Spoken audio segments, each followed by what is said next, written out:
Welcome back to the Shacknews Awards. We have more awards to give out. We're just can't stop. Somebody's got to do it, right? Right, Donovan? Does someone got to do it? Somebody has to. Somebody. Just somebody. I'm just saying.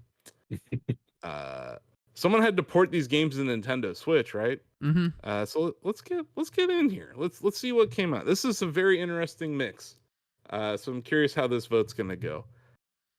The first nomination is Pocket Card Jockey Ride On. Second nominee is Teenage Mutant Ninja Turtles Splintered Fate, followed by Pentiment and Grounded, two Obsidian games. Pizza Tower, I believe this was our game that should be on Switch of the year 2023. Yeah, it was not. I know it was nominated. I can't remember if it won, but it was definitely nominated. At the very least, the Pizza Tower devs saw that deliberation and were like, you know what, Shacknews, clearly. Right. We didn't get a 2D Wario game on Switch, but we did get Pizza Tower, and I'm okay with that. That category, like, we've had success stories out of games that should be on Switch. Hell yeah. Nintendo tapped Austin's house for ideas, so they're listening to him right now. So yeah, Doug Bowser always listening. Yeah, just be aware. What's his idea this time? He's a huge fan of Shacknews. And then last but not least, the sixth nominee for this category is Stray, and the category is just games that were ported to Switch. So Switch is kind of this whole generation of Switch has been an era of games that were already out on other consoles coming to Switch, right? So we saw Doom 2016 came to Switch later, Rocket League came to Switch later, and now we're seeing it with these Xbox titles that we thought were Xbox exclusives, but are now whatever. Sometimes they're exclusive, sometimes they're not, sometimes they're timed, sometimes they're not, sometimes they're just gonna get shuttered before they can even port a game to Switch. Anyway, what do we think? What do we want to talk about here? I can talk about Pocket Card Jockey Ride On. I can talk about that. So it's like a double port. This was like started off as a 3DS game, then it went to Apple Arcade, and now it's on Switch. Mm-hmm. And it's definitely more like the Apple Arcade version, Ozzy, because it's obviously more robust graphics and textures and stuff, but also like I think they kind of polished some of the gameplay loop a little from the 3DS era, and they also had to change it because you could literally draw with a stylus how you wanted your horse to race, in those in-between rounds. Yeah. So they had to replace that with like button controls, right? So it wasn't one-to-one with the 3DS, and I think the Apple Arcade one kind of was. I don't know. It was interesting. But with that said, you can tap if you're in handheld mode, because I was tapping a lot when I was reviewing the game. Yeah, so it's a hybrid, which I thought was kind of interesting because like it still. So many Switch games don't take advantage of the touchscreen and handheld mode that like when you do see it, you're like, oh yeah, this is a touchscreen. Like it's become rare in this era. But Pocket Card Jockey's got amazing music. The gameplay loop is fantastic. It's interesting. Silly card games. It is very silly, but like if you like solitaire and you like being under the gun while playing solitaire, so there's like a time limit, this is the game for you. It's obviously a horse racing simulator. You're not actually racing at all.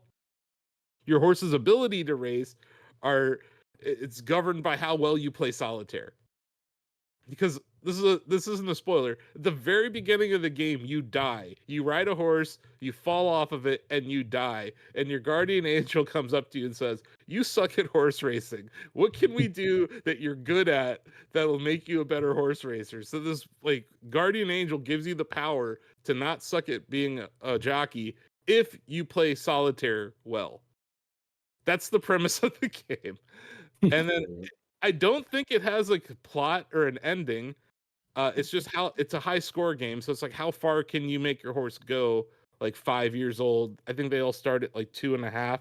Because you do have to get new horses over time because your horses age out. Yeah, they get too old or they lose too much and they get put out to pasture. So like, which is really dark. Yeah.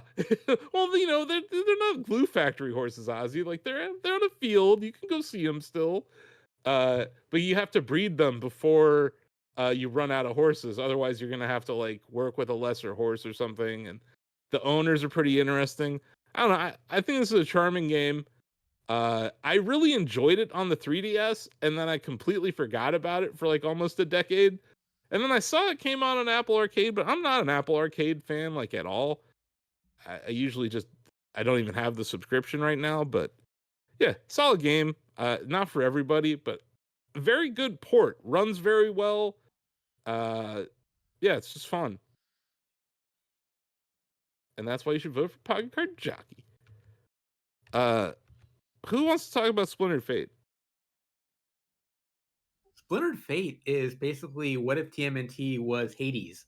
Mm. And this is another Apple Arcade port that they decided to bring over to Switch. And it doesn't just work well as like a single player, but they've made it, they added 4-player co-op.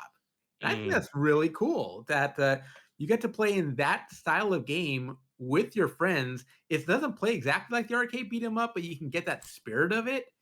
And I definitely appreciate that you can have different outings and do it all with your friends. So I'm a big fan of Splinter Fate and what it does. Nice. Yeah, I think that was the big thing. It was like, oh, it's Hades, but co-op. I'm like, oh, that's interesting. With TMNT characters? Okay. Yeah, I think the Turtles franchise goes through like periods where there's a ton of games and then periods where there's no games. And we're definitely in the ton of game period. But like the games that we typically see are that beat 'em up formula. And this is yeah, something where like like it Shredder's has Revenge. that, Yeah. but it's not the same. It's a different genre and it does it well. Mhm. And I think that's what's remarkable about this. So I Splinter Cell came out, I mean Splinter Fate came out of nowhere. And like I'm a big fan of what they've done, and it actually ended up being one of my favorite games this year. Mm-hmm.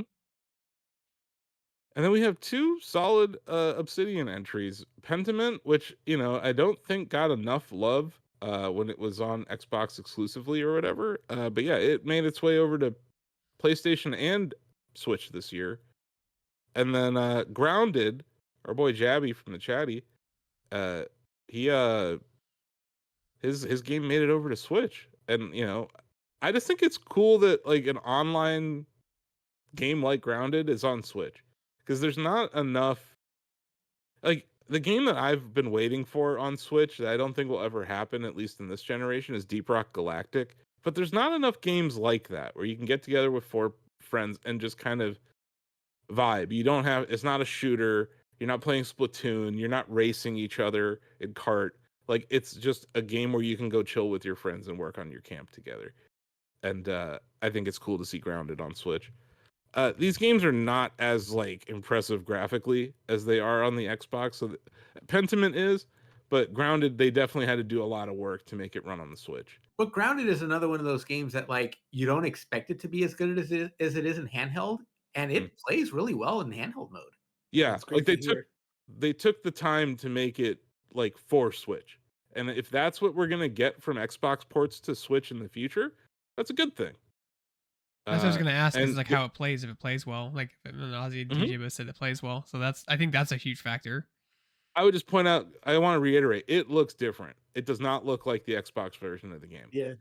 But it's those compromises they made on the art direction and the actual design that make it run well, Greg. And that's why I think Closer to like Xbox One. Yeah. But it runs well, and I think that's the important part. And then, I mean, Pizza Tower. Pizza Tower's good. We don't have Wario. Look at all the Switch games we've gotten in the last like 7 years, and think that we don't have a Wario Land. Yeah. And now we have one, sort of. It was always weird to me that this game wasn't like launching on Nintendo Switch, and I understand why. The developer is a very small team. Yeah. This is a labor of love of like hand drawn animation games. We don't get games that are like this well drawn these days on such a scale, because animation is hard, especially hand drawn animation. So like the level of attention put into this game has always been amazing, and I'm so happy that it finally made it over to Switch. Mm-hmm. It literally won game that should be on Switch 2023. Yeah. Yeah, so it did win. I wasn't sure for one, but yeah. We predicted this. Like people don't understand that porting, again. like porting is expensive and it's a process. It's not just something you can like spit into a machine and put it out. Like it takes work to do, and whether they do it internally or they hire a studio to do it, like it takes time and money. And I don't think people realize that. there's also the approval process on each store, which is different. Yeah. And, if you have an early access relationship with Steam or something, it's a little easier to publish a game on there, especially when you're a small dev team. So I think what we've seen with Nintendo at times is when there is a console exclusive launch of an indie, there may be some money going back and forth between the companies to incentivize that. And I think Pizza Tower was not a game that anyone was coveting before it launched, right? Like no one really knew about it. And then it came out and it went viral. I think it was like kind of came out right as the Steam Deck was taking off. And it became this like, oh, you have to have this if you have a Steam Deck kind of game. So it almost became the anti-Switch game for a little bit. And now it's on Switch, which I think is kind of funny. But yeah, solid game. And then last but not least, Stray, the game about the little kitty and robots, is on Switch now, which is a good thing. Late entry too. Yeah, for sure.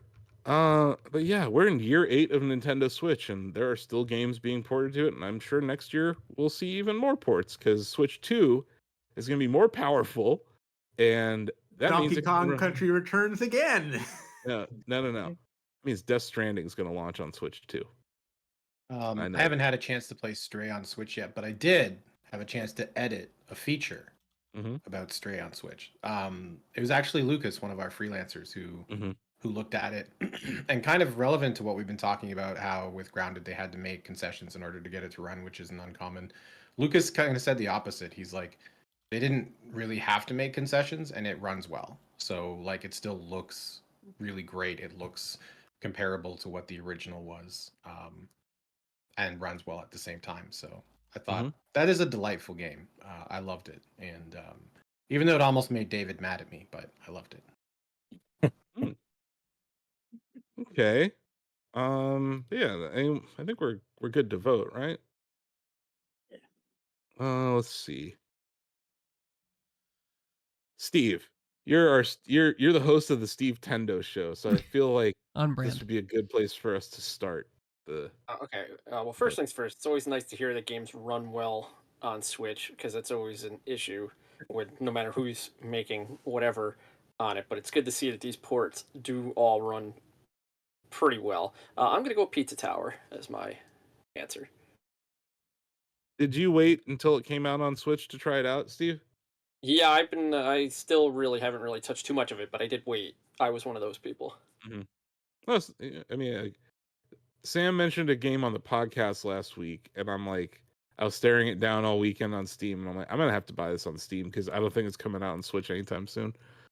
It's a small indie game. Yeah, Sam. I'm gonna have to go Pizza Tower. Like logically, that makes sense. We wanted it on Switch. Now it's on Switch. It's like cause and effect. Shacknews Yeah, Awards it's like style. logically. How can I argue against that? That's Bill, you Sounds sticking good. with Stray? No, Sam rarely makes great arguments, but that was actually the best argument I've heard so far today. Oh, Like he just look, man, take the compliment. Snap compliment. that was a backhanded compliment. What are you talking about? That was Bill, you're out of pocket. my hand, my face. I was gonna vote for Stray, and then Out that of was order. like, wow, that makes sense. We Okay, actually wanted it on Switch, and now it's on Switch, and that's Sir, why the we vote should is vote for already it. being taken. Okay, I'm gonna come to Canada with this, I hope you do. I'll take you out for dinner, though. and I'm gonna live there forever because you have free healthcare and weed. Anyway, Ozzy. I really like Splintered Fate a lot, but yeah, to kind of pat ourselves on the back, I'm also gonna go with Pizza Tower. EJ. You know, I'm gonna go with Grounded because I want Obsidian to keep moving games over to the Switch. Like, Yeah. bring it all over. I Bring want over Avowed. Avowed. Bring Yeah. over the original Pillars of Eternity games. Mm-hmm. Give it to me. I want it. Yeah, I like that. You know what? While they're at it, New Vegas. Mhm. Let's throw that out there. Greg.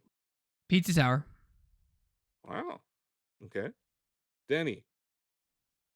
You know, I'm still gonna show TMNT some love. I really liked the concept. That was a really fun way to change things up because, like you guys said, it was pretty much all beat 'em up action, and they did something different and fun in a way that I really enjoyed. So I'm gonna show them some love since Pizza Tower's down plenty of that already. Yeah, I think Splinter Fate is pretty cool. I'll wait. Donovan. I'm gonna roll with the Pizza Tower. Yeah. David? Pizza Tower. Let's see. Yeah, I guess it's hard to go against Pizza Tower here. But I'm going to. I'm voting for Pocket Card Jockey Ride On. It doesn't matter. I'm gonna vote for it because it deserves a vote. And yeah, Pizza Tower is gonna win. We called our shot there, right? What we didn't do last year was say, hey, you know what needs to be on Switch? Pocket Card Jockey. No one was sitting there clamoring for Pocket Card Jockey to come back. But we got it, and it runs very well. And this is probably, I think it's the only category it was nominated in this year. It might have been nominated in other categories, but I think it fell off the board on some of those. So yeah, I'm voting for Pocket Card Jockey here. Right on. Yeah, but with the majority of the vote, it's already been decided. My vote was worthless. Pizza Tower is the best Nintendo Switch port of 2024. And it was the game that should be on Nintendo Switch of 2023. So, good work, Shacknews, and thanks for watching, Doug Bowser.